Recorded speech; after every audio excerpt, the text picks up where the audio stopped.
La pluie était froide. Ce n'était pas la douce pluie de printemps qui sent la terre mouillée et les nouveaux départs. C'était une pluie de novembre, dure et rageuse, du genre qui traverse votre manteau et s'installe au plus profond de vos os. Elle coulait en filets glacés le long de mon cou, collant mes cheveux gris à mes joues. Ma main, ridée et tachetée par l'âge, était crispée sur la poignée d'une petite valise. C'était la seule chose que j'avais. Je me tenais sur le trottoir, de l'autre côté de la rue, face à la maison de mon fils. Leur maison. On aurait dit une image sortie d'un magazine de décoration. De grandes fenêtres brillaient d'une lumière chaude et jaune, promettant confort et sécurité. Je pouvais voir la silhouette de leur sapin de Noël parfait, même si nous n'étions que la semaine de la Toussaint. De là, cela ressemblait à une carte postale d'une famille heureuse. Une vie parfaite. Mais je savais la vérité. J'étais le défaut dans le tableau. La pièce qui ne cadrait pas. Et maintenant, on m'avait retiré. Mon fils, mon doux Mathieu, m'avait mise dehors. Il avait ouvert la porte de cette maison que son père et moi l'avions aidé à acheter. Et il m'avait dit de partir. Son visage était tordu par une rage que je n'avais jamais vue auparavant. Une rage qui faisait de lui un étranger. Et pourquoi? La raison résonnait dans mon esprit. Si petite et si absurde que cela semblait être un mauvais rêve. Tout ça pour un petit déjeuner.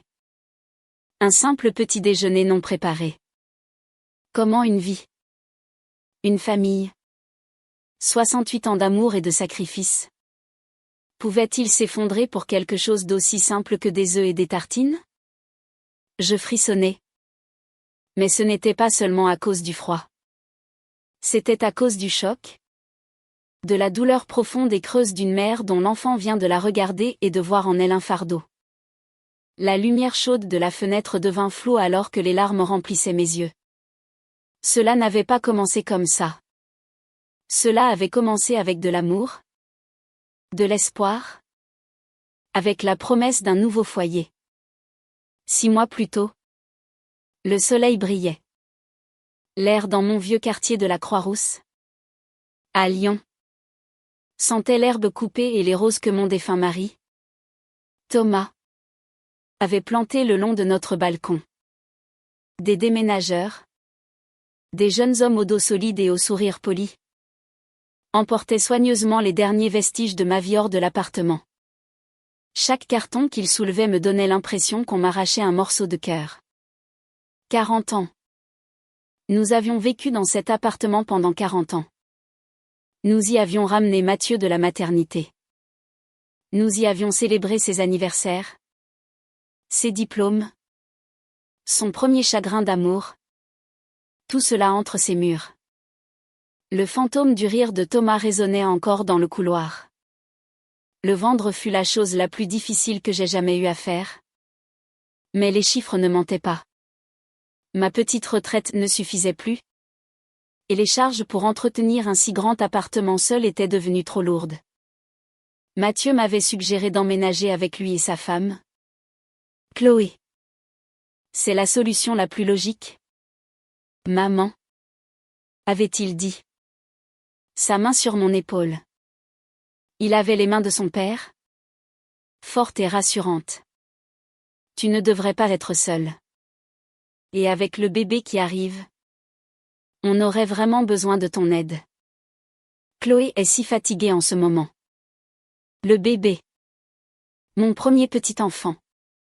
Cette pensée était une petite étincelle de lumière dans l'obscurité de mon deuil. Un nouveau but. Une nouvelle famille dont je pourrais m'occuper. Alors j'ai dit oui. J'ai emballé mes souvenirs. Vendu les meubles qui ne rentreraient pas. Et j'ai conduit pendant 1 heure pour rejoindre leur nouvelle vie moderne dans la banlieue chic de Lyon. Leur maison était différente. Mon vieil appartement lyonnais était douillet, rempli de fauteuils usés, de cadres photos dépareillés, et de l'odeur réconfortante de la cannelle et des vieux livres. La leur était un monument aux lignes épurées et aux espaces ouverts. Les sols étaient d'un parquet sombre et brillant. Les murs d'une nuance de gris stérile. Et la cuisine était un océan d'acier inoxydable et de quartz blanc.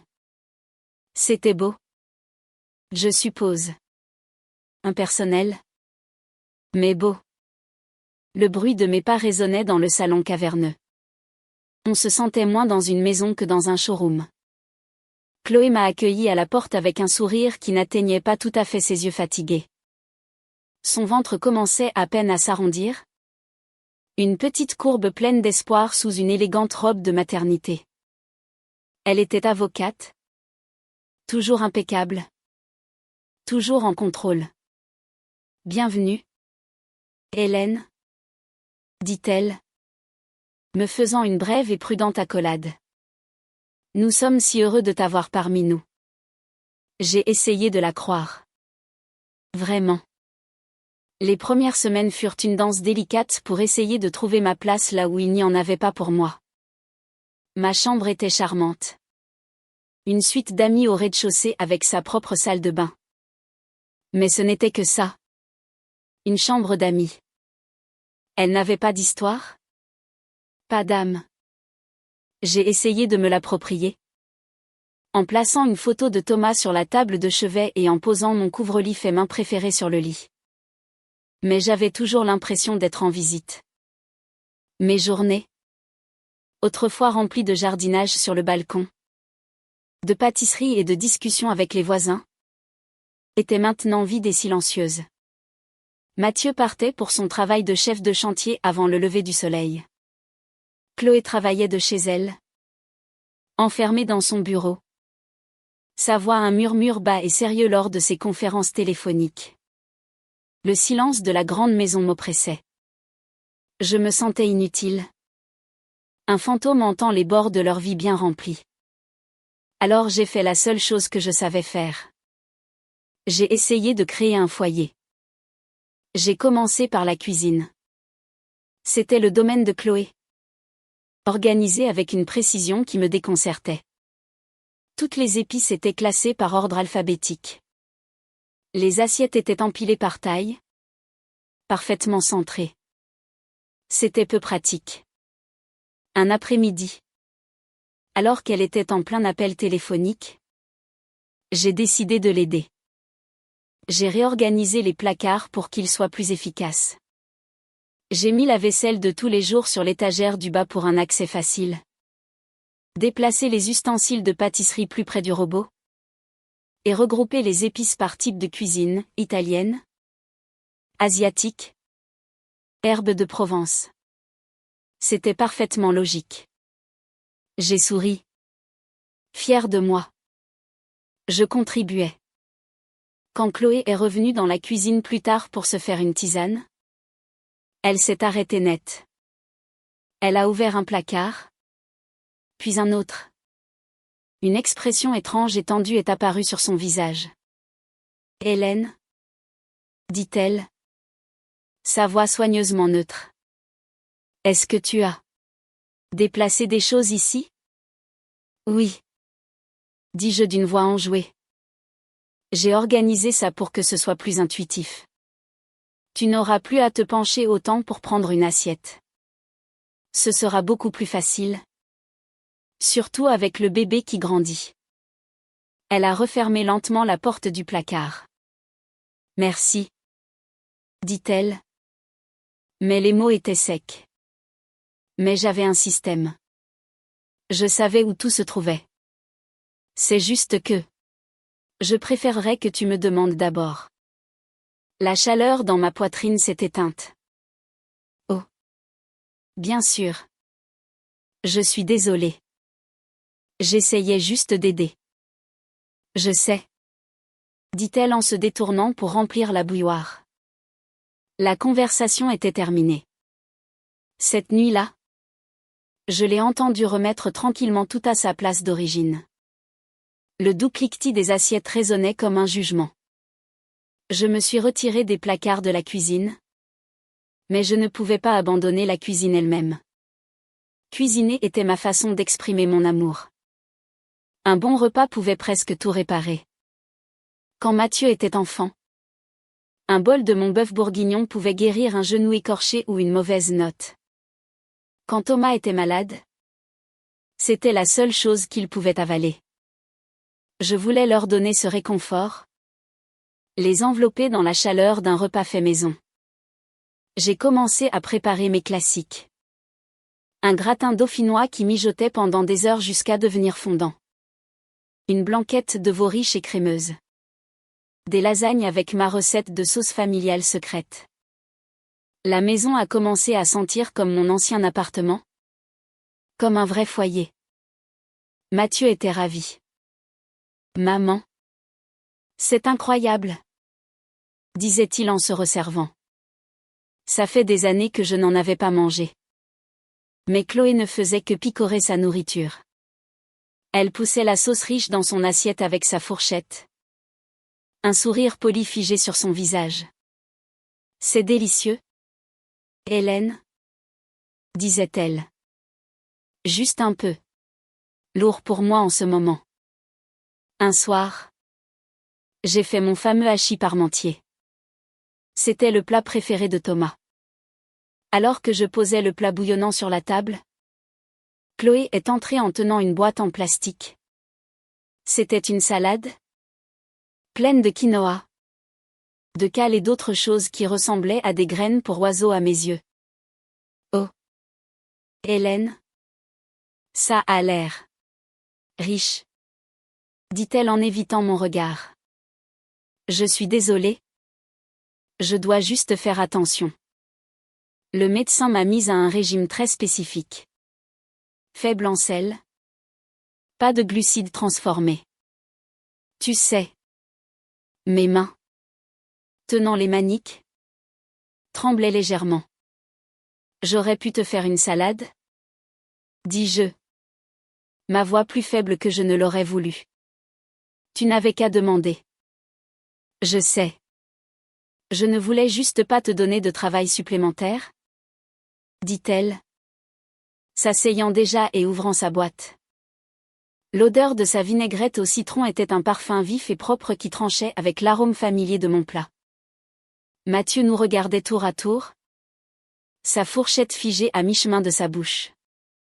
Il voyait la tension, la blessure dans mes yeux, le mur de politesse que Chloé avait construit autour d'elle. Mais il ne dit rien. Il s'éclaircit simplement la gorge et prit une grosse bouchée enthousiaste du hachis. Délicieux comme toujours. Maman, marmonna-t-il la bouche pleine. Ses louanges sonnaient creux. Je me suis assise et j'ai regardé le repas que j'avais passé tout l'après-midi à préparer. C'était censé être un acte d'amour. Un pont entre mon monde et le leur. Au lieu de cela, ce n'était qu'un autre rappel que je n'avais pas ma place. Je parlais une langue qu'il ne comprenait plus. Les semaines se sont transformées en mois. Et les petites frictions ont commencé à creuser des sillons dans notre vie quotidienne. J'ai essayé d'aider avec la lessive et j'ai accidentellement fait rétrécir un des pulls en laine coûteux de Chloé. J'ai essayé de donner des conseils sur le type de berceau qu'ils devraient acheter. Pour m'entendre dire qu'ils en avaient déjà commandé un en ligne après des semaines de recherche. Chaque tentative que je faisais pour être une mère, pour être utile, était perçue comme une intrusion. J'ai commencé à me sentir invisible. Je passais mes journées dans ma chambre, à regarder de vieux films sur une petite télévision. Le son de leur vie les pas rapides de Chloé. Le rire éclatant de Mathieu. Leur murmure tranquille derrière la porte de leur chambre la nuit se déroulait autour de moi. Sans moi. Je vivais dans leur maison. Mais je ne faisais pas partie de leur foyer. Ma seule bouée de sauvetage était Carole. Ma meilleure amie de Lyon. Je l'appelais tous les jours. Elle ne veut tout simplement pas de moi ici. Carole. Chuchotais-je au téléphone. Blottie sur mon lit. J'essaie si fort. Et rien n'est jamais bien. Laisse le temps faire. Hélène, disait Carole de sa voix calme et sensée. C'est un grand ajustement pour tout le monde. Surtout pour une jeune femme enceinte habituée à son propre espace. Et c'est juste deux. Je ne sais pas prendre un peu de recul. Laisse-les venir à toi. Prendre du recul. Cela ressemblait à un abandon. Cela ressemblait à une défaite. J'étais une mère. Mon travail était de prendre soin de ma famille. Comment prendre du recul par rapport à ce que l'on est? Mais j'ai essayé. J'ai arrêté de proposer de préparer le dîner tous les soirs. J'ai arrêté de ranger le salon quand il le laissait en désordre.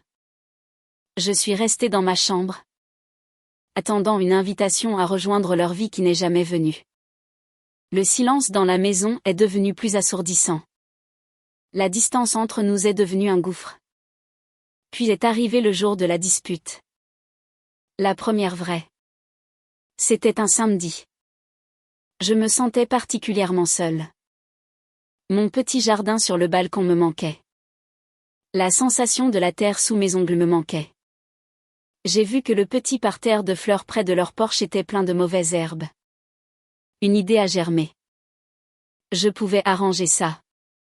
Je pouvais apporter un peu de beauté à cet endroit stérile.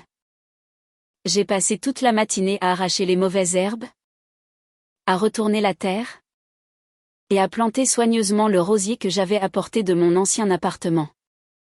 C'était une bouture de celui que Thomas avait planté pour notre 10e anniversaire. Il était précieux pour moi. Je l'ai arrosé avec soin, mon cœur se sentant plus léger qu'il ne l'avait été depuis des mois. Quand Chloé est sortie pour prendre le courrier, elle s'est arrêtée et a regardé fixement. J'attendais qu'elle soit contente, qu'elle voie l'amour que j'avais mis dans ce petit lopin de terre. Au lieu de cela, son visage s'est assombri. Hélène, qu'est-ce que tu as fait? J'ai arrangé le parterre de fleurs. J'ai même planté mon rosier grimpant. Dans quelques années, il couvrira tout ce porche. Ce sera magnifique. C'est un rosier Pierre de Ronsard? N'est-ce pas? Demanda-t-elle. Le ton sec. Oui. Comment le sais-tu?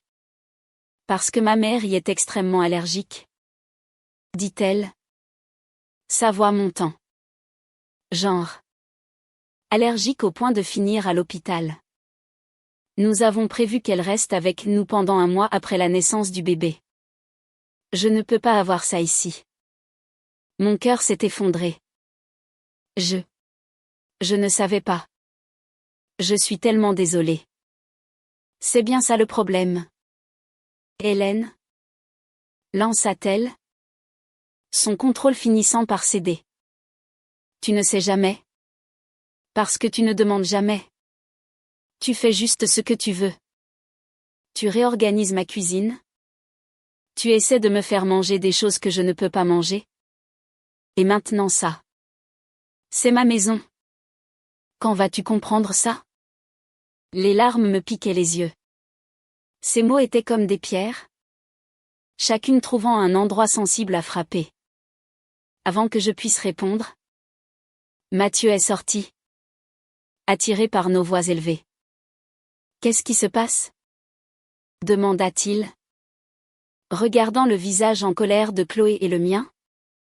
Abattu. Chloé a pointé un doigt tremblant vers le rosier. Ta mère a planté une fleur qui pourrait littéralement envoyer ma mère à l'hôpital. Après que je lui ai demandé, encore et encore, de me laisser un peu d'espace. Mathieu a regardé le rosier. Puis moi. J'ai vu le conflit dans ses yeux.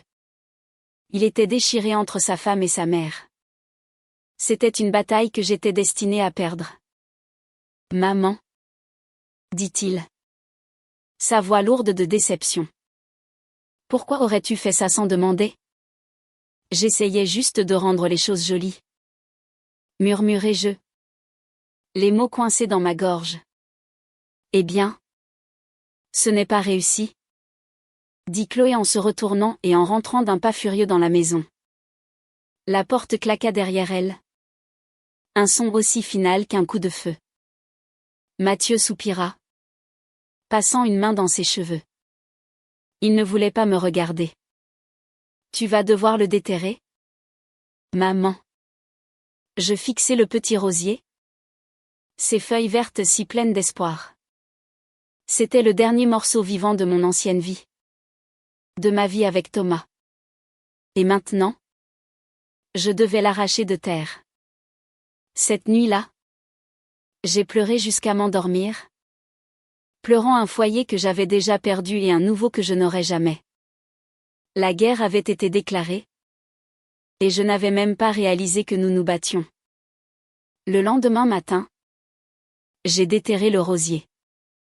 La terre était froide et humide de la pluie de la nuit.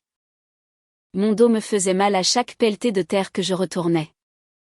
J'ai essayé d'être prudente, de préserver les racines, mais mes mains tremblaient d'un mélange de chagrin et de colère. Cela ressemblait à une profanation, comme si je déterrais un souvenir. J'ai placé la plante blessée dans un pot en plastique. Ses branches épineuses semblant nues et vaincues. Elle ne s'épanouirait jamais ici. Je le savais. Et la plante semblait le savoir aussi.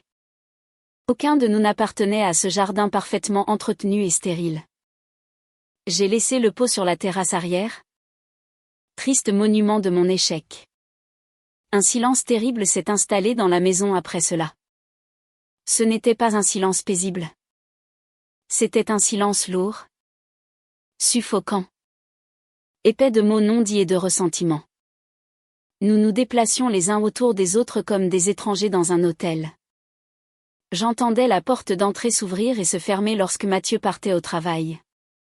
J'entendais le doux cliquetis du clavier de Chloé depuis son bureau.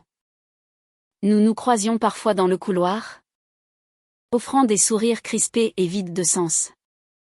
Bonjour. Murmurions-nous. Les yeux fixés sur le sol. Le mur. N'importe où sauf l'un sur l'autre. Les repas étaient le pire. J'ai complètement arrêté de cuisiner pour eux. J'attendais de les entendre dans la cuisine. Les bruits d'eux préparant leur propre nourriture, le bruit d'un couteau sur une planche à découper. Le grésillement de l'huile d'olive dans une poêle et je restais dans ma chambre. L'estomac gargouillant. Ce n'est que lorsqu'ils avaient fini et s'étaient retirés dans le salon que je sortais à pas de loup pour me faire un petit sandwich ou un bol de soupe. Je mangeais seul. Debout au-dessus de l'évier. L'acier inoxydable brillant reflétant mon propre visage solitaire. Mathieu a essayé, à sa manière maladroite d'homme, d'arranger les choses. Il ramenait de petits cadeaux. Une boîte de mes chocolats préférés. Un nouveau roman d'un auteur que j'aimais. Je pensais que ça te plairait.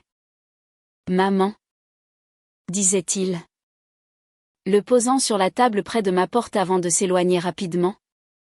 Comme s'il avait peur que j'essaie de lui parler. Les cadeaux ressemblaient à des offrandes de paix. Mais aussi à de l'argent pour acheter le silence. Des pots de vin pour maintenir la paix.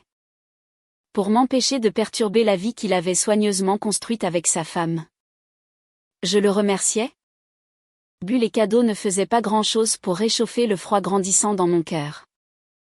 Je passais la plupart de mon temps au téléphone avec Carole. Elle était mon encre dans un monde où j'avais un sens. Où j'avais de la valeur. C'est comme si j'étais un fantôme. Carole, lui dis-je un après-midi. Ma voix un murmure bas pour que personne n'entende. Je vis dans la maison de mon propre fils. Et je ne me suis jamais sentie aussi seule. Je n'ai pas de but ici. Je n'ai pas de place. Hélène? As-tu essayé de lui parler? De vraiment parler? Je veux dire. Pas de vous disputer à propos d'un rosier? Mais de vous asseoir et de lui dire ce que tu ressens. J'ai soupiré. À quoi bon? Elle pense que je suis une vieille femme qui se mêle de tout. Elle ne veut pas de mon aide. Elle ne veut rien de moi. Peut-être qu'elle veut juste qu'on lui demande? Suggéra doucement Carole. C'est une femme moderne? Hélène. Elles font les choses différemment. Ce n'est pas une critique envers toi. C'est juste différent. Différent comment? Demandai-je. Ma voix aigre d'amertume. En traitant une mère comme une nuisance? En rendant une maison si parfaite qu'il n'y a de place pour personne pour s'y sentir à l'aise? Il y eut une pause à l'autre bout du fil. Tu es blessé? Dit finalement Carole. Je comprends ça. Mais rester assise dans ta chambre ne résoudra rien. C'est ta vie maintenant? Ma chérie. Tu dois trouver un moyen de la vivre. Ces paroles se voulaient utiles. Je le savais. Mais elles sonnaient comme une autre critique. Trouver un moyen de la vivre. J'essayais. Mais chaque porte que j'essayais d'ouvrir était verrouillée. Le point de rupture? Le moment qui a vraiment défini mon nouveau rôle diminué dans leur vie. Est survenu environ 2 semaines après l'incident du rosier. Ce ne fut pas une confrontation bruyante et colérique. C'était bien pire. Ce fut calme, posé et totalement dévastateur. C'était un mardi soir. Mathieu travaillait tard. J'étais dans la cuisine. Pas en train de cuisiner. Juste. Là. Le simple rythme de cette pièce me manquait. J'ai passé ma main sur le plan de travail en quartz frais. Me souvenant comment j'étalais la pâte à tarte sur une planche en bois exactement comme celle-ci. Ma cuisine avait été le cœur de ma maison. Cette cuisine n'était qu'une pièce avec des appareils électroménagers chers. Chloé est entrée, se déplaçant avec la grâce lente et délibérée d'une femme dans son 2e trimestre. Elle portait une tasse et s'est dirigée vers la bouilloire électrique. Pendant un instant, nous sommes restés en silence. Le seul son étant le faible bourdonnement du réfrigérateur. Hélène? Dit-elle. Le dos toujours tourné vers moi. On peut parler 1 minute? Mon cœur a eu un soubresaut nerveux. Bien sûr. Ma chérie.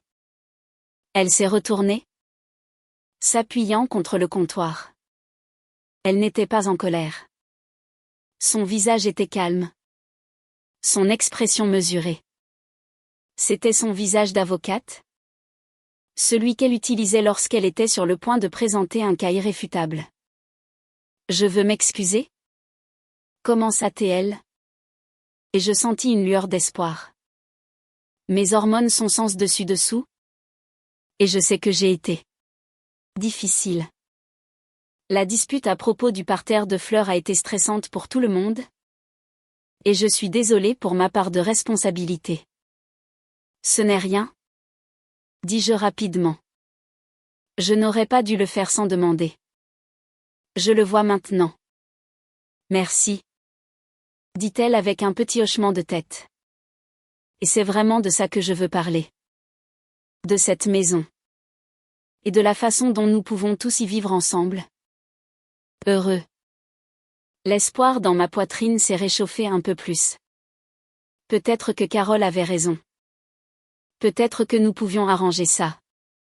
Mathieu et moi sommes si reconnaissants que tu sois là. Continua-t-elle. Sa voix douce et égale. Surtout avec le bébé qui arrive. Mais nous commençons aussi notre propre famille.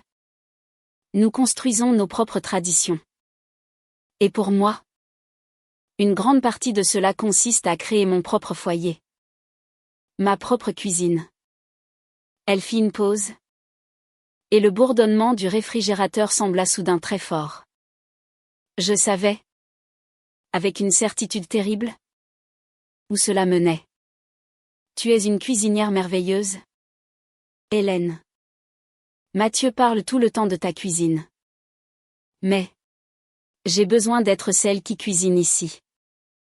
J'ai besoin d'être celle qui planifie les repas, qui organise le garde-manger, qui décide de ce que notre famille mange.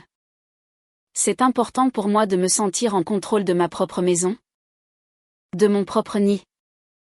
Surtout maintenant. Ces paroles étaient si raisonnables, si polies.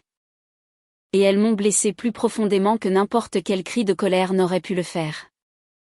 Elle ne parlait pas seulement de cuisine. Elle parlait de mon identité. Elle effaçait doucement, gentiment et systématiquement mon but. La seule chose qu'il me restait à offrir. La seule compétence que j'avais perfectionnée au cours d'une vie à prendre soin de ma famille. M'était retirée. J'ai besoin que ce soit mon espace. Dit-elle en désignant la cuisine autour d'elle. J'adorerais que tu te considères comme notre invitée d'honneur. Une invitée dans notre maison. Une invitée. Pas une famille. Pas une mère. Pas une grand-mère en devenir qui aiderait à élever son petit enfant. Une invitée. Une visiteuse temporaire sans droit ni rôle. Je ne pouvais pas parler. Ma gorge était nouée de larmes non versées. Je sentis le sang se retirer de mon visage. Je suis restée là. Ma main toujours posée sur le plan de travail froid et impitoyable. Je comprends. Ai-je finalement réussi à murmurer? Les deux mots sonnaient comme un mensonge. Comme une capitulation. Merci. Dit Chloé. La voix pleine de soulagement. Elle pensait clairement que nous étions parvenus à un accord mature et sain. Elle n'avait aucune idée qu'elle venait de prendre un couteau et de me tailler le cœur en pièces. Je suis si contente que nous ayons pu avoir cette conversation. Je vais nous faire du thé. Elle se retourna vers la bouilloire. Sa part de la conversation terminée. Elle avait posé ses limites. Elle avait gagné. Je suis sortie de la cuisine sans un mot de plus. Je suis allée dans ma chambre, la chambre d'amis, et j'ai fermé la porte. Je me suis assise sur le bord du lit. Le couvre-lit fait main, mon seul réconfort. Et j'ai fixé la photo de Thomas sur ma table de chevet. Son visage souriant me regardait depuis une époque plus heureuse. Une époque où j'avais un foyer. Une époque où mon amour n'était pas quelque chose à gérer ou à contenir. Que ferais-tu, Thomas? Demandai-je à son image silencieuse. Que me dirais-tu de faire? Mais il n'y avait pas de réponse. Il n'y avait que le tic-tac silencieux de l'horloge et la prise de conscience écrasante que j'étais devenue une étrangère dans la maison de mon fils. Chloé ne voulait pas seulement me chasser de sa cuisine. Elle voulait que toute ma façon d'être, toute mon identité de mère, soit emballée dans un carton et stockée au grenier, sortie uniquement pour les occasions spéciales. Je n'étais plus le cœur de la famille. J'étais une invitée. Et d'une invitée, on s'attend, finalement, à ce qu'elle parte. À partir de ce jour, je suis devenue l'invitée parfaite. J'étais un fantôme dans leur belle maison aux murs gris. J'étais silencieuse, discrète, et je ne prenais presque pas de place. Je faisais mon lit chaque matin, lissant le couvre-lit jusqu'à ce qu'il n'y ait plus un pli. Je gardais ma salle de bain impeccable, essuyant le lavabo après chaque utilisation. Je vivais entre les 4 murs de ma chambre, et quand je devais en sortir, je traversais le reste de la maison comme sur la pointe des pieds, soucieuse de ne pas perturber l'air. La cuisine, autrefois l'endroit où je me sentais le plus chez moi, est devenue un territoire étranger. Je ne l'utilisais même plus pour faire du thé. Le lendemain, j'ai mis mes chaussures de marche et j'ai parcouru le 1,5 km jusqu'à la petite épicerie du coin. J'ai acheté une petite bouilloire électrique, une tasse, une boîte de sachets de thé et des sachets de soupe instantanée. Pour la nourriture, j'ai acheté une miche de pain, un pot de confiture et quelques bananes. J'ai ramené mes tristes provisions dans 2 sacs en plastique qui me cisaillaient les doigts. Quand je suis rentrée, Chloé était dans la cuisine, déchargeant une montagne de légumes bio colorés de sacs en papier. Elle était rayonnante, sa grossesse arrondissant son visage et adoucissant ses traits. Elle a levé les yeux et m'a souri. Un sourire sincère et soulagé. Elle pensait que notre conversation avait fonctionné. Oh! Hélène? Tu es allée te promener? C'est merveilleux, a-t-elle dit. Oui. L'air frais m'a fait du bien, ai-je répondu. Mon propre sourire aussi fin que du papier. Je suis passé devant elle. Devant les comptoirs brillants et le réfrigérateur cher rempli de leur nourriture. Et j'ai emporté mes sacs en plastique dans ma chambre. J'ai fermé la porte. Le clic du loquet résonnant fort dans le silence. J'ai installé ma petite bouilloire sur la commode, créant une triste cuisine de fortune dans un coin. C'était mon espace maintenant. C'était tout ce qui me restait. Le changement a été immédiat et profond. La maison, qui avait autrefois senti ma pâtisserie ou le lent mijotement d'un ragoût, ne sentait plus rien du tout. Ou plutôt, elle sentait la cuisine de Chloé, l'odeur piquante de l'ail et du gingembre, l'arôme propre des légumes à la vapeur. C'était sain et vibrant.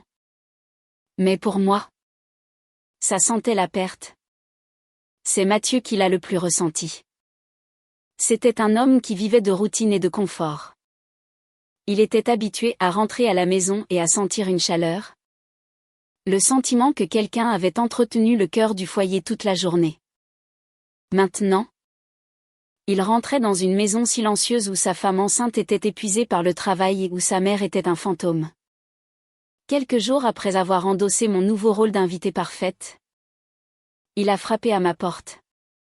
C'était après le dîner. Un repas que je les avais entendus manger mais que je n'avais pas vu. J'étais assise dans mon fauteuil, lisant un livre. Un sandwich à la confiture à moitié mangé sur une serviette à côté de moi. Entrez. Ai-je appelé? Ma voix sonnant rouillée par le manque d'usage. Il a ouvert la porte et s'est tenu dans l'embrasure. L'air mal à l'aise. Il a regardé de moi à la bouilloire sur ma commode. Le front plissé de confusion. Maman? Qu'est-ce que c'est que tout ça? Demanda-t-il en désignant ma petite installation. Pourquoi tu manges ici? Chloé a fait ce truc au quinoa sauté. Ça avait l'air délicieux? Ai-je dit poliment. Je n'avais juste pas très faim. J'ai déjeuné tard. C'était un mensonge. J'étais affamée. Mais l'idée de m'asseoir à cette table, invitée au festin de mon propre fils, était plus que je ne pouvais supporter. Tu vas bien? Demanda-t-il. Et pour la première fois, sa voix contenait une note de réelle inquiétude. Pas seulement de frustration. Tu as été si silencieuse. Ça ne te ressemble pas. Je vais bien. Mathieu. Je laisse juste son espace à Chloé. Comme elle l'a demandé. Elle a besoin de gérer sa maison à sa façon. Je comprends ça. J'ai prononcé les phrases parfaitement. Sans aucune trace d'amertume. J'énonçais juste les faits. Ses épaules s'affaissèrent. Il ressemblait tellement à son père quand il était fatigué. Ça ne me semble pas normal. Maman. La maison semble vide. N'importe quoi. Dis-je. La voix un peu trop enjouée. Elle est pleine de vie. Toi et Chloé. Et le bébé en route. C'est une maison merveilleuse et pleine. Maintenant, va passer du temps avec ta femme. Elle a besoin de toi. Je le congédiais. Moi. Sa mère. Qui ne l'avait jamais repoussé une seule fois en 42 ans. Je le poussais doucement hors de ma chambre. Il s'attarda un instant. 1000 questions dans les yeux qu'il ne savait pas comment poser. Puis, avec un soupir de défaite, il a hoché la tête. D'accord. Maman. Bonne nuit. Bonne nuit. Mon chéri. Dis-je en tournant une page de mon livre comme si j'étais profondément absorbée. Dès que la porte s'est refermée, j'ai posé le livre, les mains tremblantes. C'était plus dur que je ne le pensais. Les punir ressemblait trop à me punir moi-même. La tension a couvé pendant une autre semaine. Un bourdonnement bas et constant de malaise sous la surface de leur vie. Puis, le colis est arrivé. J'étais dans ma chambre, regardant par la fenêtre, quand le camion de livraison s'est arrêté. Le chauffeur a laissé une grande boîte, d'apparence lourde, sur le porche. L'étiquette provenait d'une entreprise de meubles pour bébés de luxe. C'était probablement le berceau dont Chloé était si excitée. Mon premier instinct, l'instinct maternel, a été d'aller le rentrer à l'intérieur. On aurait dit qu'il allait pleuvoir. Mais les mots de Chloé ont résonné dans ma tête. Une invitée dans notre maison. J'ai besoin que ce soit mon espace. Rentrer un colis. Surtout un colis si important, me semblait franchir une ligne qu'elle avait si clairement tracée dans le sable. Ce n'était pas mon colis. Ce n'était pas mon bébé. Ce n'était pas ma maison. Alors je suis restée assise. J'ai regardé le ciel s'assombrir, passant d'un gris pâle à un violet contusionné. J'ai regardé les premières gouttes de pluie commencer à tomber, mouchetant le béton sec du porche. Puis les gouttes sont devenues une bruine régulière, et la bruine est devenue une averse. Je suis restée assise dans ma chaise, témoin silencieuse, alors que la boîte en carton commençait à ramollir et à foncer sous l'eau. Une partie de moi criait en protestation. Une petite voix saine qui disait « Hélène ? C'est stupide. C'est cruel. » Mais la partie blessée et meurtrie de moi était plus forte. Elle murmurait « Tu ne fais que suivre les règles. » C'est ce qu'elle voulait. Une heure plus tard, j'ai entendu la porte du bureau de Chloé s'ouvrir. J'ai entendu ses pas. Puis un cri d'horreur aigu. La porte d'entrée a été ouverte à la volée. Mon Dieu! Mathieu! Mathieu! Viens ici! J'ai entendu les pas lourds de Mathieu alors qu'il courait du salon. J'ai entendu leur voix frénétique et en colère alors qu'ils luttaient pour traîner la boîte lourde et maintenant détrempée à l'intérieur. Je suis restée parfaitement immobile. Mon cœur battant à tout rompre contre mes côtes. Quelques minutes plus tard, ma porte a été ouverte violemment. Je n'ai même pas eu le temps d'être surprise. Chloé se tenait là. Le visage blanc de rage. Les yeux flamboyants. L'eau de pluie dégoulinait de ses cheveux. Tu l'as vu, n'est-ce pas? Accusa-t-elle. La voix tremblante. Tu étais là-dedans. Tu as vu le livreur. Tu es juste restée assise là à le regarder se faire abîmer. Je la regardais calmement. Mon propre cœur une pierre froide et lourde dans ma poitrine. J'ai bien vu qu'il est arrivé. Oui. Et tu l'as juste laissé là? As-tu la moindre idée de combien ce berceau a coûté? Sais-tu depuis combien de temps nous l'attendions? Il est probablement fichu. Je suis vraiment désolée de l'apprendre, dis-je, ma voix ne trahissant aucune émotion. Mais tu as été très clair sur le fait que je ne dois pas me mêler de ta maison ou de tes préparatifs pour le bébé. Je n'ai pas senti que c'était ma place de toucher à tes affaires. Sa bouche s'entr'ouvrit. Elle me dévisagea comme si je venais de la gifler. La logique pure et froide de mon excuse était plus exaspérante que n'importe quelle défense aurait pu l'être. Ta place? Répéta-t-elle. Sa voix montant jusqu'à un cri. Ta place? C'est de la pure méchanceté. Hélène. C'est la chose la plus passive-agressive et la plus puérile que j'ai jamais vue. Mathieu est apparu derrière elle. Le visage sombre. Il a posé une main sur le bras de sa femme. Chloé. Calme-toi. Le stress n'est pas bon pour le bébé. Ne me dis pas de me calmer. S'est-elle retournée contre lui. Ta mère est restée assise là à regarder le berceau de notre bébé se faire détruire par la pluie parce que ses sentiments sont blessés. Tu vois avec quoi je vis? Mathieu a tourné ses yeux fatigués et en colère vers moi. Maman. Qu'est-ce qui t'a pris? Pourquoi tu n'as pas juste rentré la boîte? C'est du bon sens. C'est de la simple décence. Je respectais les limites de Chloé. Dis-je. Ma voix commençant à trembler malgré mes efforts. Le barrage de mon sang-froid commençait à se fissurer. Je suis une invitée ici. Les invités ne s'occupent pas des livraisons de leurs hôtes. Oh. Arrête. Explosa Mathieu. Sa voix a un rugissement qui résonna dans la petite pièce. Arrête avec ça. Arrête avec ces bêtises des invités. Tu es ma mère. Bon sang. Vous ne pouvez pas vous comporter comme des gens normaux? Je vais travailler 12 heures par jour? Je me tue à la tâche pour payer cette maison? Et je rentre à la maison pour trouver ça. Pour cette guerre. J'en ai tellement marre. Il n'a pris le parti d'aucune de nous. Il s'est juste attaqué à la situation. Comme un homme qui se noie et essaie de combattre l'eau elle-même. Il s'est retourné et a guidé sa femme en larmes hors de ma chambre, claquant la porte derrière lui avec une force qui a fait trembler la photo de Thomas sur ma table de chevet. Je suis restée dans le silence assourdissant. Mon corps tremblait de manière incontrôlable.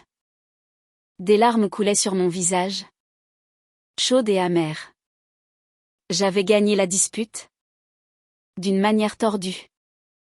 J'avais utilisé leurs propres règles contre eux. Mais tout ce que je ressentais était une misère profonde et sans fond.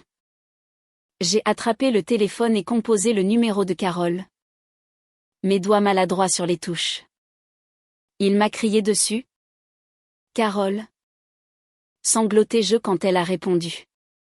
Mon propre fils. Il m'a crié dessus. Je lui ai tout raconté. La bouilloire. Les sandwichs. Le berceau laissé sous la pluie. Je m'attendais à ce qu'elle me console. Qu'elle me dise que j'avais raison. Mais il y eut une longue pause à l'autre bout du fil. Hélène? Dit-elle. Sa voix inhabituellement sévère. Ma chérie. Tu dois m'écouter. Ce que tu as fait. Ce n'était pas une question de limite. C'était une punition. Il y a une différence entre donner de l'espace à quelqu'un et construire un mur de glace autour de soi. Tu leur fais du mal, Hélène. Et tu te fais encore plus de mal à toi-même. Ces mots m'ont frappé avec la force d'un coup physique. J'étais tellement enfermée dans ma propre douleur, mon propre sentiment de rejet, que je n'avais pas vu mes propres actions clairement. J'étais devenue la personne froide et insensible qu'il m'accusait d'être. Je n'étais pas seulement une victime dans cette histoire. J'étais aussi la méchante. La prise de conscience fut une nouvelle sorte d'agonie. Une agonie qui me laissa sans souffle. Les mots de Carole me sont restés longtemps après la fin de l'appel. Ils étaient un miroir cruel. Et je n'aimais pas le reflet que j'y voyais. Étais-je vraiment méchante? Étais-je en train de les punir? Je m'étais dit que je protégeais simplement mon propre cœur. Que je me retirais d'une bataille que je ne pouvais pas gagner. Mais en repensant à la scène du berceau, une honte froide m'envahit. J'avais ressenti une petite satisfaction amère en regardant cette boîte se faire tremper par la pluie. J'avais voulu qu'il ressente une fraction de la perte que je ressentais. Carole avait raison. C'était une chose cruelle à faire. J'ai pensé à sortir, à aller dans le salon et à m'excuser. Les mots se sont formés dans ma tête, je suis désolée. J'avais tort. Mais mes pieds semblaient cloués au sol. L'orgueil, ce vieil ennemi tenace, me tenait captive. M'excuser signifierait admettre que Chloé avait eu raison depuis le début. Que mes tentatives d'aider avaient été un problème. Cela signifierait abandonner le dernier morceau de ma juste colère. Et sans cette colère, il ne me restait que la douleur. Alors je suis restée dans ma chambre, prisonnière de ma propre fabrication. Les semaines suivantes furent les pires. Le silence dans la maison n'était plus seulement lourd. Il était glacial. Nous avions dépassé la gêne pour entrer dans un état d'hostilité ouverte qui s'exprimait par un évitement complet et total. Si j'entrais dans la cuisine pendant que Chloé y était, elle se retournait immédiatement et sortait, laissant son thé à moitié préparé sur le comptoir. Si Mathieu et moi nous croisions dans le couloir, il regardait droit devant lui, la mâchoire serrée, comme si j'étais une étrangère qu'il essayait d'ignorer dans une foule. Ils ont commencé à vivre leur vie entièrement autour de moi.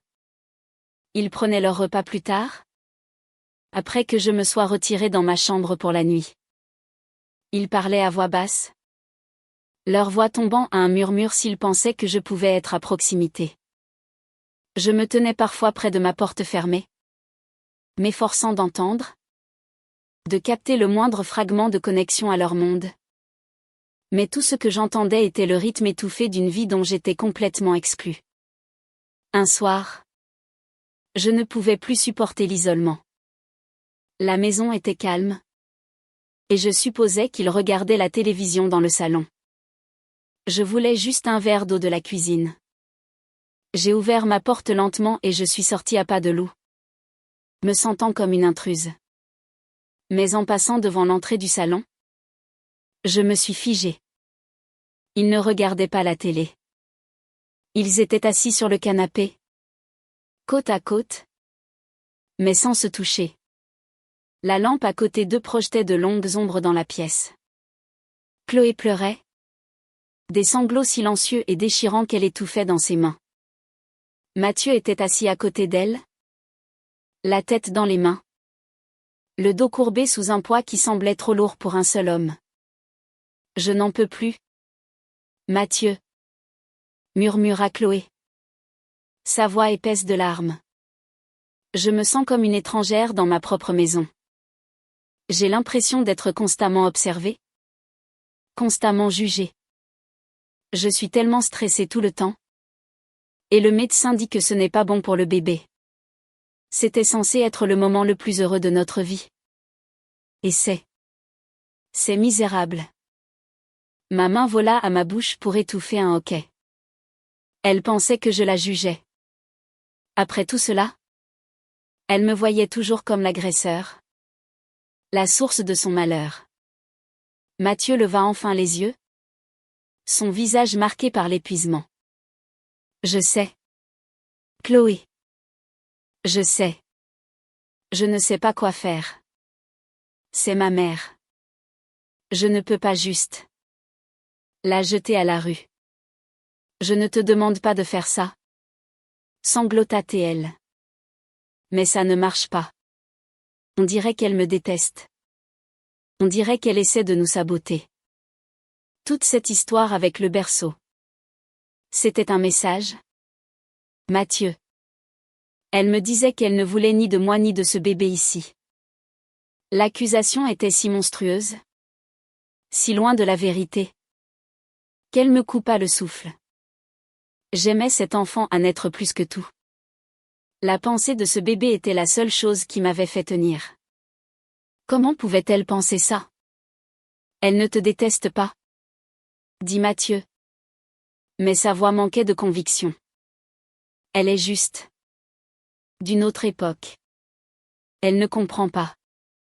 Elle est seule depuis la mort de papa. Elle se défoule. Eh bien, c'est sur moi qu'elle se défoule. La voix de Chloé s'éleva, craquant d'émotion. C'est moi qui dois vivre avec sa désapprobation tous les jours. Mathieu, tu dois faire quelque chose. Tu dois arranger ça. Tu as promis que tu arrangerais ça. S'il te plaît. Pour moi. Pour le bébé. Ce n'est plus notre maison. C'est la sienne. Il tendit la main et la prit dans ses bras, la serrant fort alors qu'elle pleurait contre son épaule. D'accord, dit-il. Sa voix un grondement bas et vaincu. D'accord. Chloé. Je vais lui parler. Je vais trouver une solution. Je vais arranger ça. Je te le promets. Je reculai de l'embrasure de la porte, mon cœur se transformant en glace. Je retournai en trébuchant dans ma chambre, l'esprit en ébullition. Je vais arranger ça. Qu'est-ce que cela signifiait? Que allait-il arranger? Il était clair ce que Chloé voulait. Elle voulait que je parte. Et mon fils, mon aimant Mathieu, venait de promettre à sa femme qu'il ferait en sorte que cela se produise. La paranoïa s'est alors enracinée en moi. Une vigne sombre et tortueuse. Chaque conversation silencieuse qu'ils avaient était à mon sujet. Chaque fois qu'ils fermaient la porte de leur chambre, j'étais sûre qu'ils planifiaient mon expulsion. J'ai commencé à me sentir comme un animal traqué. Ma petite chambre ne me semblait plus un sanctuaire. Elle ressemblait à une cage. Une cellule où j'attendais simplement que ma sentence soit exécutée. J'ai presque entièrement cessé de quitter ma chambre. Je subsistais avec mes maigres provisions, rationnant la confiture et les sachets de thé. J'ai perdu du poids. Des cernes sombres se sont formées sous mes yeux. Je me sentais rétrécir, physiquement et spirituellement, me fondant dans les murs gris pâles de leur maison. Et puis le matin est arrivé. Le dernier matin. Il a commencé comme n'importe quel autre jour de notre guerre froide. Le silence. Je me suis réveillée tôt. L'anxiété dans mon estomac, un compagnon familier. J'entendais du mouvement à l'étage. Une douche qui coule. Le faible murmure de voix. Puis, la porte d'entrée s'est fermée alors que Mathieu partait au travail. Du moins, c'est ce que je pensais. Quelques minutes plus tard, on frappa doucement à ma porte. C'était Chloé. C'était inhabituel. Elle n'avait pas frappé à ma porte depuis des semaines. Hélène? Appela-t-elle. Sa voix semble entendue. Je peux entrer une seconde? J'ai ouvert la porte. Elle avait l'air affreuse. Son visage était pâle et couvert d'une fine couche de sueur. Elle se tenait le ventre. Tu vas bien? Ma chérie? Demandai-je. Mon inquiétude l'emportant momentanément sur notre animosité. Ce sont juste les nausées matinales? Dit-elle en agitant une main dédaigneuse. Elles sont vraiment fortes ces derniers jours. Je me demandais. Mathieu a dû retourner au bureau une minute? Il a oublié des papiers importants. Il a dit qu'il ne serait parti qu'une demi-heure. Je me sens si faible. Je ne pense pas pouvoir rester debout assez longtemps pour cuisiner. Est-ce que ça t'ennuierait de me faire juste une tartine? Nature? Avec un peu de beurre? Je la fixai. Après tout. Après qu'elle m'ait banni de la cuisine? L'ait déclaré son espace sacré. Après qu'elle m'ait fait comprendre douloureusement que ma cuisine n'était ni voulue, ni nécessaire. Maintenant, elle me demandait de l'aide. Elle me demandait de faire la seule chose qu'elle m'avait interdit de faire. La demande fut une étincelle sur un champ de brindilles sèches. Toute la douleur, tout le ressentiment, toutes les semaines à me sentir inutile et rejetée, s'enflammèrent en moi. La satisfaction amère que j'avais ressentie à propos du berceau n'était rien comparée à la colère puissante et juste qui me submergea. Elle a vu l'hésitation sur mon visage. S'il te plaît. Hélène? Murmura-t-elle. Et pour la première fois, je vis une véritable vulnérabilité dans ses yeux. Elle n'était pas une avocate puissante ou une épouse exigeante. Elle était juste une femme malade et enceinte qui avait besoin d'aide. Mais je ne pouvais pas voir ça. Tout ce que je voyais, c'était la femme qui avait pris mon fils. Pris ma maison. Pris mon but. Tout ce que j'entendais, c'était ces mots de ce jour-là dans la cuisine: j'ai besoin d'être celle qui cuisine ici. Considère-toi comme notre invité d'honneur. Je me suis redressée. Et la coquille froide et dure que j'avais construite autour de mon cœur est devenue impénétrable. Non. Dis-je. Ma voix était basse. Mais elle était aussi tranchante et froide qu'un éclat de verre. Chloé cligna des yeux. Décontenancée. Non. C'est ça. Non. Répétai-je. Un calme terrible et glacial s'installant en moi. C'est ta cuisine. Tu l'as très bien fait comprendre. Chloé. Tu es une femme adulte avec un mari. C'est lui qui devrait prendre soin de toi. Pas moi. Si tu veux un petit déjeuner, tu devrais le lui demander. La vulnérabilité dans ses yeux a disparu, remplacée par un éclair de douleur, puis d'incrédulité, puis de pure colère. Son visage s'est durci. Je vois, dit-elle, sa voix dégoulinant de venin. Je vois exactement quel genre de personne tu es. Elle se retourna sans un mot de plus et s'éloigna, le dos droit comme un i. J'ai fermé la porte, mon cœur battant à un rythme étrange et triomphant. Je m'étais défendue. J'avais utilisé ses propres règles, ses propres mots, pour enfin gagner. Une demi-heure plus tard, j'ai entendu la porte d'entrée s'ouvrir. C'était Mathieu. J'ai entendu ses pas, puis le son bas et urgent de la voix de Chloé depuis la cuisine. Je ne pouvais pas distinguer les mots, mais le ton était sans équivoque. Elle lui racontait ce qui s'était passé. Il y eut une longue pause. Puis, j'ai de nouveau entendu ses pas, se dirigeant vers ma chambre.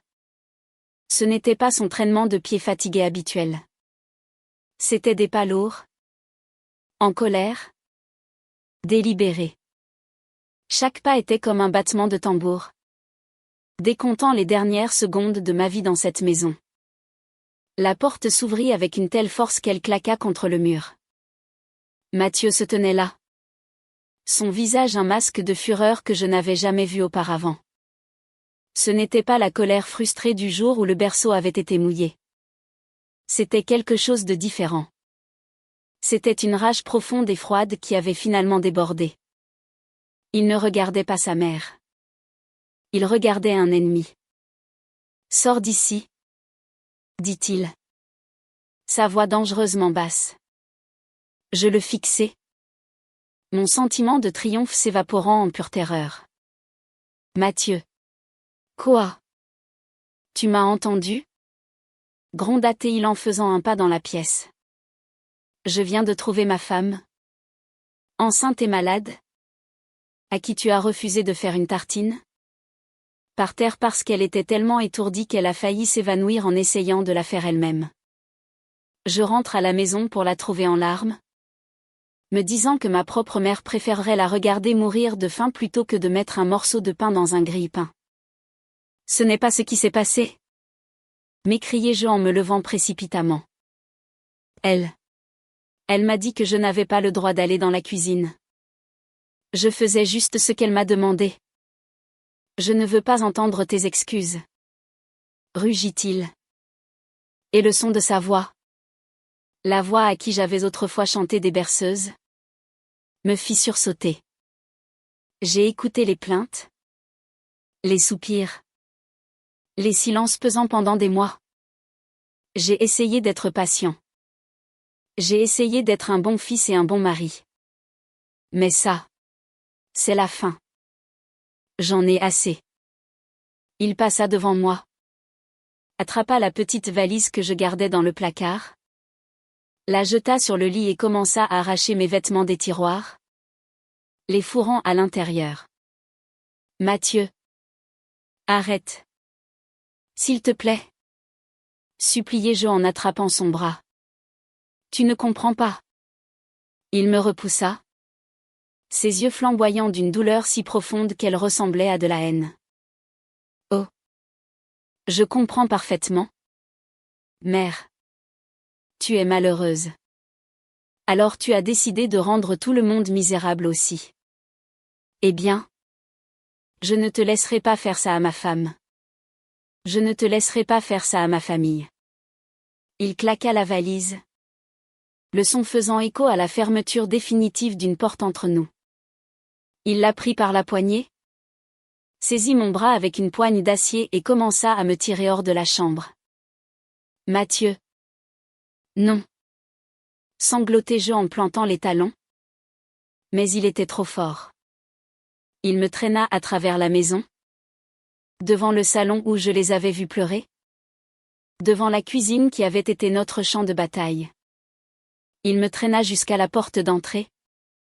La porte même que j'avais franchie avec tant d'espoir 6 mois plus tôt. Il l'ouvrit à la volée. Le vent de novembre hurlait dehors, apportant les premières gouttes d'une pluie froide et dure. Si tu ne peux pas vivre dans cette maison et faire partie de cette famille, cria-t-il, sa voix se brisant sous la force de son émotion. Alors tu n'as rien à faire dans cette maison du tout. Alors sors. Sors. Il me jeta la valise dans les mains. Me poussa sur le porche et me claqua la porte au nez. Le verrou cliqueta. C'était un son d'une finalité absolue. J'étais dehors. Seul. Sous la pluie. Fixant les lumières chaudes et brillantes de la maison qui n'était plus mon foyer. Le son du verrou s'enclenchant était si définitif qu'il sembla couper une corde au plus profond de moi. Pendant un instant, je suis resté là. Sur le porche. La pluie commençant à tremper mon pull fin. Mon esprit refusant d'accepter ce qui venait de se passer. Mon propre fils. Mon Mathieu. Il m'avait physiquement poussé hors de sa maison. Le choc fut un coup physique. Me coupant le souffle et laissant un silence creux et retentissant dans mes oreilles. Mon premier réflexe fut de frapper à la porte. De crier son nom. De le supplier de me laisser rentrer. Mais mes membres semblaient lourds. Remplis d'une honte froide et paralysante. Que dirais-je même? Il m'avait regardé avec une telle haine. Je n'étais plus sa mère. J'étais un monstre à ses yeux. Une menace pour sa femme et son enfant à naître. Cette pensée était une nouvelle sorte d'agonie. Plus aiguë et plus profonde que tout ce que j'avais jamais connu. Ma main, agrippée à la poignée de la valise, tremblait si violemment que je pouvais à peine la tenir. Je suis descendu en titubant les marches du porche. Mes jambes instables sous moi. Je ne savais pas où j'allais. Ma voiture était toujours dans leur allée. Une forme sombre dans la tempête grandissante. Mais les clés étaient dans mon sac à main. Qui était toujours dans ma chambre. La chambre d'amis. Je n'avais rien. Juste les vêtements que je portais et cette petite valise remplie de choses que mon fils enragé avait jetées à l'intérieur. J'ai marché. Je me suis éloigné de la maison aux lumières chaudes et moqueuses. J'ai descendu la rue de banlieue parfaite, où chaque pelouse était soignée et chaque fenêtre promettait une famille heureuse à l'intérieur. La pluie était maintenant implacable. Collant mes cheveux à mon crâne et s'infiltrant dans mes chaussures jusqu'à ce que mes chaussettes soient froides et lourdes. Chaque pas était un bruit de misère. J'ai pensé à Thomas. Que penserait-il s'il pouvait me voir maintenant? Son Hélène. Sa forte et capable Hélène. Errant dans les rues comme une mendiante. Il aurait été si en colère contre Mathieu. Mais il aurait été déçu par moi aussi. Thomas était un pacificateur. Un homme de raison tranquille. Il n'aurait jamais laissé les choses aller aussi loin. Il aurait vu la tempête se former et aurait trouvé un moyen de nous guider tous vers des eaux plus calmes. Mais j'étais seul à la barre. Et j'avais mené notre famille droit sur les rochers. Il n'y avait qu'un seul endroit où je pouvais aller. Une seule personne qui ne me repousserait pas. Carole. Elle habitait à 45 minutes en voiture. Mais pour moi, à pied, sous la pluie, elle aurait aussi bien pu être de l'autre côté de la lune. J'ai fouillé dans la poche de mon manteau. Mes doigts engourdis cherchant mon téléphone. Il était là. L'écran était glissant de pluie. Mais il s'est allumé quand j'ai appuyé sur le bouton. J'ai trouvé son nom et j'ai appelé, priant pour qu'elle réponde. Hélène? Qu'est-ce qui ne va pas? On dirait que... Tu es dehors? Sa voix était une bouée de sauvetage dans l'obscurité rugissante. Il m'a jeté dehors? Carole? Sanglotai-je, les mots m'étant arrachés sur une vague de chagrin. Mathieu. Il m'a mise à la porte. Quoi? Oh. Mon Dieu. Où es-tu? Je ne sais pas. Je marche. C'est tout. Il pleut. Reste exactement où tu es. Ordonna-t-elle. Sa voix soudainement vive et concentrée. Trouve un nom de rue. Lis-le-moi. Je monte dans la voiture tout de suite. J'ai regardé autour de moi à travers ma vision brouillée par les larmes et j'ai vu le panneau vert et blanc au coin, allée des Saules. Je le lui ai dit. Puis je me suis blottie sous l'auvent fragile d'un arrêt de bus. Frissonnant de manière incontrôlable. Tout mon corps secoué par le froid et le choc. L'attente m'a semblé une éternité. Chaque voiture qui passait projetait une gerbe d'eau glacée sur mes jambes. Je me sentais invisible. Un déchet oublié sur le bord de la route. Quand la berline familière de Carole s'est finalement arrêtée au bord du trottoir, j'ai failli m'effondrer de soulagement. Elle a sauté de la voiture, le visage empreint d'inquiétude, et a enroulé une couverture qu'elle avait apportée autour de mes épaules. Elle a pris ma valise, m'a installée sur le siège passager et a mis le chauffage à fond. Je ne pouvais pas m'arrêter de trembler. Elle ne m'a pas pressé de questions sur le trajet jusqu'à sa maison. Elle a juste continué à murmurer des choses apaisantes. C'est bon maintenant. Tu es en sécurité. On va trouver une solution. Elle m'a tenu la main. Ses doigts chauds et secs contrastant vivement avec les miens. Glacés. Sa maison était tout le contraire de celle de Mathieu et Chloé. Elle était petite. Un peu en désordre. Et sentait le café et le chien. C'était merveilleux. C'était vrai. Elle m'a fait asseoir dans un fauteuil confortable et usé. M'a enveloppé dans une autre couverture sèche et a mis une tasse de thé fumante dans mes mains. Mes dents claquaient contre le bord en céramique. Ce n'est que lorsque j'ai cessé de trembler et que la chaleur a commencé à s'infiltrer dans mes os qu'elle s'est assise en face de moi. Maintenant? Dit-elle doucement. Raconte-moi tout. Depuis le début. Et c'est ce que j'ai fait. Je lui ai parlé de la tartine. Je lui ai parlé du sentiment froid et triomphant que j'avais eu en disant non. Je lui ai parlé de la rage sur le visage de Mathieu. De la force de ses mains alors qu'il me poussait dehors. En prononçant les mots à voix haute, le dernier de ma juste colère s'est effondré en poussière, ne laissant qu'un paysage vaste et vide de regrets. J'ai été horrible. Carole, murmurai-je en fixant ma tasse. Ce que je lui ai dit. Ce que j'ai fait. C'était une chose terrible. Elle était malade. Elle demandait de l'aide. Et je lui ai jeté ses propres mots à la figure pour la blesser.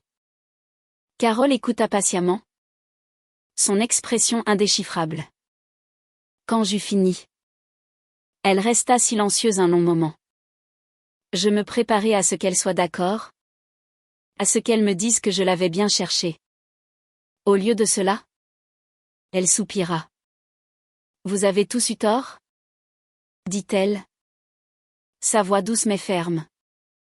Toi, Mathieu et Chloé. Vous tous. Tu étais blessé. Alors tu as construit un mur. Elle avait peur. Alors elle a posé une limite. Et Mathieu.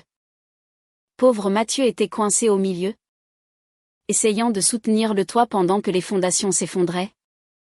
Et il a juste craqué. Elle se pencha en avant. Ce que tu as fait ce matin était mal. Hélène. Oui. Mais ce n'était pas la cause de tout ça. C'était juste la goutte d'eau qui a fait déborder le vase. Cela s'est construit pendant des mois. Une série de petites blessures et de malentendus que vous avez tous laissés s'envenimer parce que personne n'a été assez courageux pour avoir une vraie conversation honnête. Je levai les yeux vers elle. Mes yeux suppliants. Mais comment puis-je arranger ça? Il me déteste. Il ne te déteste pas, dit-elle en secouant la tête. Il t'aime. Ce que tu as vu sur son visage n'était pas de la haine. C'était de la douleur. C'était l'agonie d'un fils qui s'est senti forcé de choisir entre sa mère et sa femme. Et qui ne se pardonnera probablement jamais le choix qu'il a fait. Il souffre autant que toi en ce moment. Pendant que je trouvais refuge chez Carole. Une autre sorte de tempête faisait rage à la maison de l'allée des Saules. Je l'ai appris plus tard. Reconstituant l'histoire à partir d'une confession en larmes de Mathieu des semaines plus tard. Après m'avoir claqué la porte au nez. Il s'est retourné. Le corps tremblant d'adrénaline et de rage. Chloé se tenait dans le couloir. Le visage cendré. Elle avait tout vu depuis la fenêtre du salon. L'expression sur son visage n'était pas celle du triomphe. C'était de l'horreur. Mathieu. Qu'as-tu fait? Murmura-t-elle. J'ai fait ce que tu voulais, dit-il. La voix rauque. J'ai arrangé ça. Elle est partie. Il s'attendait à ce qu'elle soit soulagée. Qu'elle se précipite dans ses bras et le remercie de l'avoir protégée. Au lieu de cela, elle s'est mise à pleurer. Je n'ai jamais voulu ça. Sanglota-t-elle en s'éloignant de lui. Je n'ai jamais voulu que tu jettes ta propre mère dehors sous la pluie. J'étais en colère. J'étais contrariée. Mais je n'ai jamais voulu ça. Qu'est-ce que tu voulais? Chloé? Rétorqua-t-il. Le barrage de ses propres ressentiments longtemps contenus se rompant enfin. Tu la voulais hors de ta cuisine. Tu la voulais hors de ta vie. Tu te plaignais tous les jours de combien elle te rendait malheureuse. Je fais enfin la seule chose. La chose horrible et terrible que je pensais qui te rendrait heureuse. Et maintenant tu me dis que ce n'est pas ce que tu voulais? Je voulais que tu lui parles. Cria-t-elle. Je voulais que tu sois un mari et un fils et que tu joues les médiateurs. Que tu nous aides à trouver un moyen de vivre ensemble. Je ne voulais pas que tu sois un monstre. Le mot resta en suspens dans l'air entre eux. Laid et indéniable. Il recula comme si elle l'avait frappé. La dispute qui a suivi fut la pire qu'ils aient jamais eue. Toutes les frustrations inexprimées. Tout le stress. La peur et l'incommunication des 6 derniers mois. Se déversèrent. Elle l'accusa d'être un lâche. D'avoir laissé les choses s'envenimer parce qu'il avait trop peur de les affronter. Il l'accusa d'être rigide et impitoyable. De n'avoir jamais donné une chance équitable à sa mère depuis le début. Ils ont crié jusqu'à ce qu'ils soient tous les deux enroués. Jusqu'à ce que Chloé soit si épuisée qu'elle pouvait à peine tenir debout. À la fin, il n'y a pas eu de gagnant. Il n'y avait qu'une maison brisée et silencieuse, remplie des débris de leur colère. Mathieu s'est retiré dans le garage, arpentant l'espace au milieu des tondeuses et des boîtes à outils. Submergé par un raz-de-marée de culpabilité et de regret. Qu'avait-il fait? Il avait jeté sa mère âgée dehors en pleine tempête. Cette pensée le rendait physiquement malade. Chloé, quant à elle, était assise seule dans le salon, les mains enroulées protectricement autour de son ventre. Elle avait obtenu ce qu'elle pensait vouloir, la maison pour elle seule. Mais ce n'était pas une victoire. Le silence était assourdissant. L'espace que ma présence avait autrefois occupé ressemblait maintenant à une blessure béante. Elle réalisa, dans ce moment calme et misérable, qu'elle ne s'était pas seulement battue avec une belle-mère envahissante. Elle s'était battue avec une femme seule et en deuil, terrifiée à l'idée d'être oubliée. Une femme qui montrait son amour de la seule manière qu'elle connaissait. Et elle, dans sa propre peur et son insécurité, avait refusé de le voir. La tartine n'était pas juste une tartine. C'était un test. Et ils avaient tous échoué. De retour chez Carole, j'ai passé la nuit dans sa douillette chambre d'amis. Mais je n'ai pas dormi. Je suis restée allongée, fixant l'obscurité. Les événements de la journée se rejouant sans cesse dans mon esprit. Carole avait raison. Nous avions tous eu tort. J'avais été tellement concentrée sur ma propre douleur que je ne m'étais jamais arrêtée pour considérer celle de Chloé. Elle n'était pas seulement une femme de carrière qui voulait une maison parfaite. Elle était une jeune future mère, effrayée et hormonale, essayant de créer un nid sûr pour son bébé. Ma présence constante, mes manières démodées, ma désapprobation tacite, cela devait ressembler à une invasion constante? Une critique constante de sa propre capacité à être une épouse et une mère. Pour la première fois, je me suis mise à sa place. Et pour la première fois, j'ai ressenti une lueur d'empathie. Peut-être que mon amour ne lui avait pas semblé être de l'amour. Peut-être qu'il avait été perçu comme du contrôle. Le lendemain matin, je savais ce que je devais faire. Il ne s'agissait pas de retourner dans la maison. Il s'agissait de commencer le long et douloureux processus de guérison de ce que nous avions brisé. J'ai trouvé Carole dans la cuisine, sirotant son café. « J'ai besoin de mes clés de voiture ?» dis-je d'une voix ferme. « Et de mon sac à main. » Elle me regarda, ses yeux scrutant mon visage. « Tu es sûre d'être prête ? » « Non. » admis-je. « Mais il le faut. » Elle hocha la tête. « Mathieu a appelé ici. Il y a environ 1 heure. Tu dormais encore. Il était affolé. Demandant si tu étais là. Si tu allais bien. Il avait l'air brisé. Hélène. Mon cœur se serra pour lui. Qu'est-ce que tu lui as dit ? Je lui ai dit que tu étais en sécurité, dit-elle. Et je lui ai dit que s'il voulait parler à sa mère, il savait où la trouver. Mais qu'il devait venir seul. Et j'ai donc attendu. Les heures passaient lentement. À chaque voiture qui passait dans la rue, mon estomac se nouait. Que dirais-je ? Que pourrais-je bien dire pour arranger ça ? La réponse était rien. Il n'y avait pas de mots magiques. Tout ce que je pouvais offrir, c'était la vérité. Finalement, juste après midi, le pick-up de Mathieu s'est garé dans l'allée de Carole. Il n'est pas sorti tout de suite. Il est resté assis là un long moment, la tête reposant sur le volant. Il ressemblait à un homme se rendant à sa propre exécution. Regarder Mathieu depuis la fenêtre, c'était comme regarder un inconnu. Il semblait plus petit, diminué. La confiance de ses épaules remplacée par un affaissement las. Quand il a finalement ouvert la portière et est sorti, il se déplaçait comme un vieil homme, ses pieds traînant sur le pavé. Carole l'a accueilli à la porte et a échangé quelques mots discrets avant de le laisser entrer.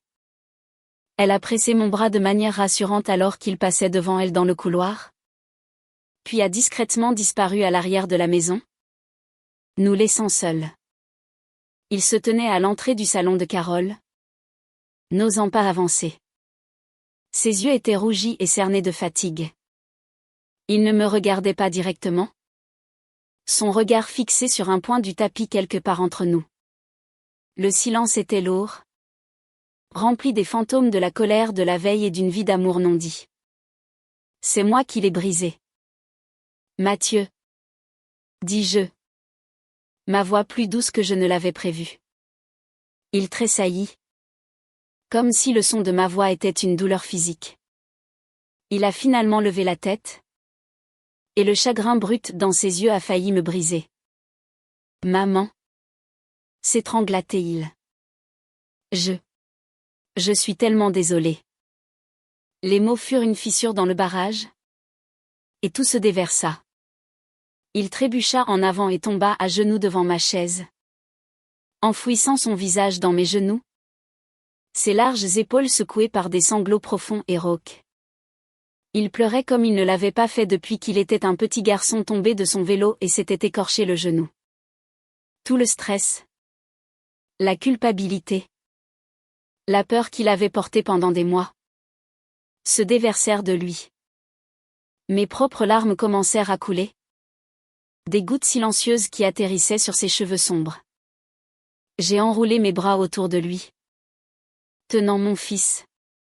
Mon unique enfant. Et je l'ai juste laissé pleurer. Il n'y avait ni accusation, ni défense. À ce moment-là, nous n'étions pas une famille brisée. Nous étions juste une mère et un fils. Pleurant une terrible blessure que nous nous étions infligée l'un à l'autre. Quand ses sanglots se sont finalement calmés en respiration haletante, il s'est reculé, le visage bouffi et humide. Il a essuyé ses yeux avec le dos de sa main. L'air honteux. Je n'aurais jamais dû. Je ne sais pas ce qui m'a pris, murmura-t-il. La colère. C'était comme un poison. Je vous voyais, toi et Chloé. Et j'avais l'impression d'être déchirée en deux. Et j'ai juste craqué. Ce que j'ai fait. Maman. Te jeter dehors comme ça. C'est la pire chose que j'ai jamais faite de ma vie. Je ne me le pardonnerai jamais. Chut. L'apaisai je. Ma main caressant ses cheveux. Ce n'était pas seulement toi. Mathieu. Nous avons tous craqué. J'ai craqué. Moi aussi. Il leva les yeux vers moi. Confus. Ce que tu as fait était. C'était froid. Maman. Refuser de l'aider. C'était cruel. Le corriger je. Ma voix ferme avec la clarté que j'avais trouvée dans la longue nuit noire. C'était une chose cruelle et mesquine à faire. Et j'en ai profondément honte. J'étais tellement enfermée dans ma propre douleur. Que je ne pouvais pas voir la sienne. Je la voyais comme l'ennemi qui m'enlevait ma famille. Pas comme une jeune femme effrayée essayant de construire la sienne. J'ai continué à essayer de vous aimer à ma manière. En faisant des choses pour vous. Je ne me suis jamais arrêtée pour demander si c'était le genre d'amour dont vous aviez réellement besoin. Nous sommes restés assis là longtemps. À parler. À vraiment parler. Pour la première fois en 6 mois. Il m'a parlé de la pression qu'il subissait au travail. Du stress financier de la nouvelle maison et du bébé à venir. Il m'a dit à quel point il aimait Chloé. Mais comment sa manière moderne et indépendante de faire les choses le faisait parfois se sentir inutile. Lui aussi. Il a avoué qu'il avait vu le fossé grandissant entre sa femme et moi mais qu'il avait été trop lâche pour intervenir. Espérant que ça s'arrangerait tout seul. À mon tour. Je lui ai parlé de la solitude écrasante que je ressentais après la mort de son père. Je lui ai dit comment la vente de l'appartement m'avait donné l'impression d'effacer toute ma vie. Toute mon identité. J'ai admis qu'en venant vivre avec eux, j'avais vu cela comme ma dernière chance d'être nécessaire, d'avoir un but. Et quand ce but a été rejeté, j'ai eu l'impression de n'avoir plus rien. Je n'essayais pas de prendre le contrôle. Mathieu. Dis-je. La voix épaisse d'émotion. J'essayais juste de m'accrocher. De sentir que je comptais encore. Tu compteras toujours. Maman. Dit-il. Sa propre voix se brisant. Tu es ma mère. C'est tout ce qui a jamais compté. La simple vérité de ces mots était à la fois un réconfort et un chagrin. Nous avions laissé tant de choses se mettre en travers de ce simple fait.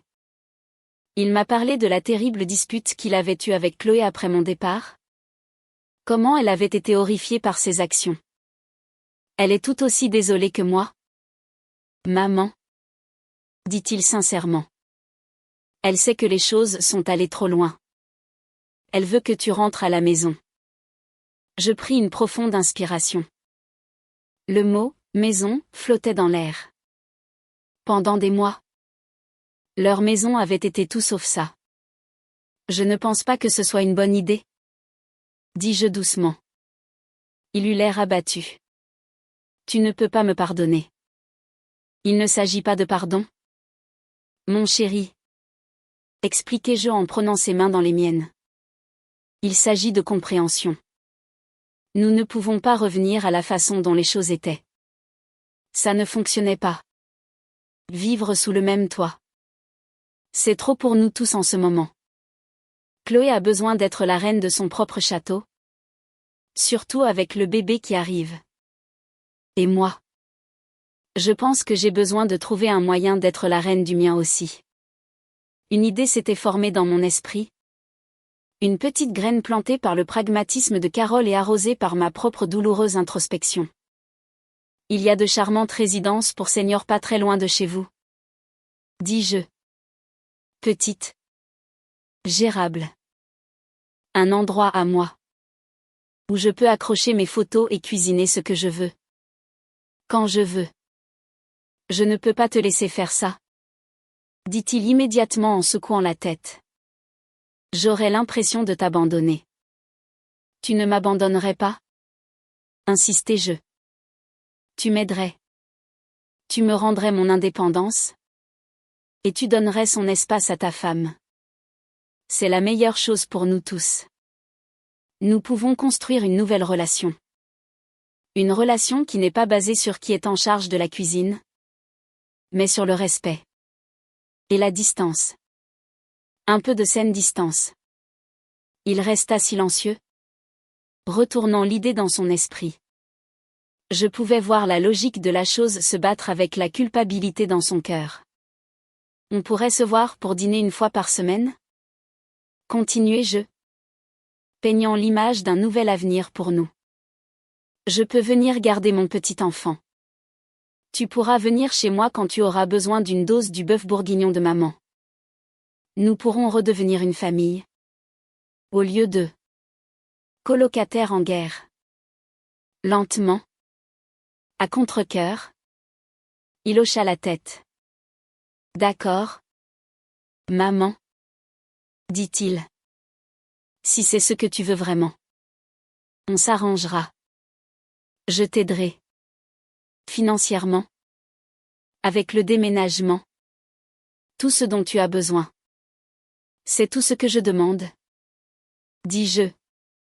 Le cœur plus léger qu'il ne l'avait été depuis un an.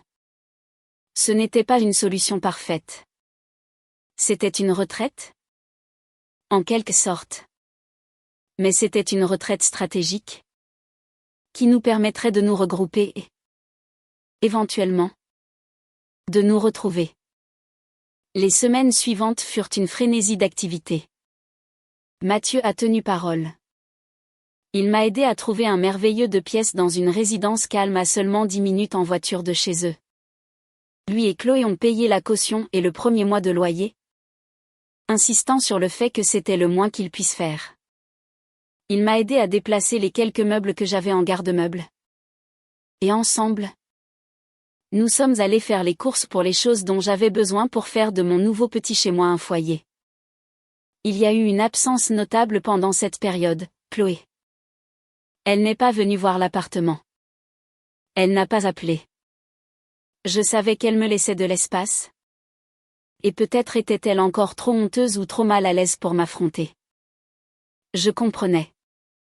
La guérison prendrait du temps. Et on ne pouvait pas la forcer. Le jour où j'ai enfin emménagé dans mon propre appartement fut l'un des plus heureux de ma vie. C'était petit. Mais c'était tout à moi. Le soleil entrait à flots par la fenêtre du salon. J'ai accroché la photo de Thomas au mur. J'ai mis mon couvre-lit préféré sur le lit. J'ai déballé mes vieilles casseroles et poêles familières et je les ai rangées dans mes propres placards de cuisine. À ma manière magnifiquement inefficace et illogique. La première chose que j'ai faite a été de préparer une fournée de pain à la cannelle. L'odeur a rempli ma petite maison. Un parfum chaud et doux d'un nouveau départ. Quelques semaines plus tard, environ un mois avant le terme de Chloé, j'ai reçu un appel téléphonique. C'était elle. Hélène? Sa voix était hésitante. C'est Chloé. Bonjour. Ma chérie. Dis-je chaleureusement. Mon cœur faisant un bond d'espoir. Je me demandais si tu étais occupée cet après-midi. Je voulais savoir si je pouvais passer pour une tasse de thé. J'adorerais, dis-je. Et je le pensais.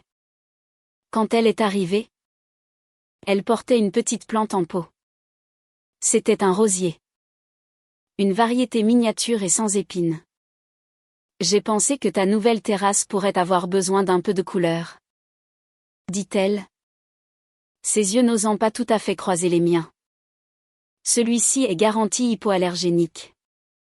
C'était une offrande de paix. Une belle et attentionnée. Je la pris de ses mains.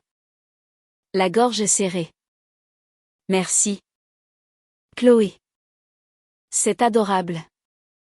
Nous nous sommes assises dans mon petit salon, engageant une conversation maladroite mais polie autour d'un thé et des pains à la cannelle que j'avais fait. Nous avons parlé du temps, de ses rendez-vous chez le médecin, des couleurs qu'elle peignait dans la chambre du bébé. Nous n'avons pas parlé de la dispute. Nous n'avons pas parlé de la pluie, ni de la tartine, ni de la porte claquée. C'était trop tôt pour ça. Peut-être que nous n'en parlerions jamais. Peut-être que nous n'en aurions pas besoin. Alors qu'elle s'apprêtait à partir, elle s'arrêta à la porte. Ton appartement est vraiment joli. Hélène? Dit-elle. Tu l'as rendu très chaleureux. Merci. Dis-je. Je m'y sens chez moi. Elle me regarda enfin. Un sourire sincère et triste sur son visage. Je suis désolée, murmura-t-elle. Pour ma part dans tout ça. J'avais tellement peur de perdre le contrôle. Je crois que j'ai oublié comment être gentille. Je suis désolée aussi, murmurai-je en retour. J'avais tellement peur d'être inutile que j'ai oublié comment écouter. Ce n'était pas une absolution magique. Ce n'était pas une fin hollywoodienne où nous nous serrions toutes dans les bras en pleurant et où tout était instantanément parfait. Mais c'était un début. C'était un pont. Construit avec soin. Planche par planche. Au-dessus du gouffre qui s'était ouvert entre nous. 3 semaines plus tard, au milieu de la nuit, mon téléphone a sonné. C'était Mathieu. Elle est là. Maman, dit-il. La voix pleine d'émerveillement et d'épuisement. Tu as une petite fille. J'ai conduit jusqu'à l'hôpital, le cœur chantant. Je suis entrée dans la chambre pour trouver Mathieu assis sur une chaise, profondément endormi. Et dans le lit, l'air fatigué mais radieux, se trouvait Chloé. Blottie dans ses bras se trouvait la plus belle, minuscule créature au visage rouge que j'ai jamais vu. Chloé leva les yeux vers moi et sourit. Un vrai sourire. Sans défense. Elle s'appelle Lily, dit-elle doucement. Lily Rose. Elle me tendit le bébé. Tu veux tenir ta petite fille? Grand-mère? Le mot « grand-mère » était le son le plus doux que j'ai jamais entendu. Je me suis assise sur le bord du lit. Et elle a délicatement placé le paquet chaud et emmailloté dans mes bras. J'ai baissé les yeux sur le visage parfait et endormi de Lily. Ses petits poings serrés près de ses joues. Une vague d'amour si puissante, si immense, m'a submergée, nettoyant toute la douleur et l'amertume restante de mon cœur. C'était mon but. Pas de cuisiner. Pas de nettoyer. Pas de gérer leur vie. Mais d'aimer. Aimer mon fils. Aimer sa femme. Et aimer cette nouvelle âme précieuse. Chloé a tendu la main et a posé la sienne sur la mienne. Nos doigts s'entrelaçant au-dessus du bébé endormi. Nous nous sommes regardés. Et dans ce moment calme et partagé, j'ai su. Nous allions nous en sortir. Notre famille n'était pas brisée. Elle avait simplement été réarrangée. Et dans sa nouvelle forme, il y avait de la place pour tout le monde.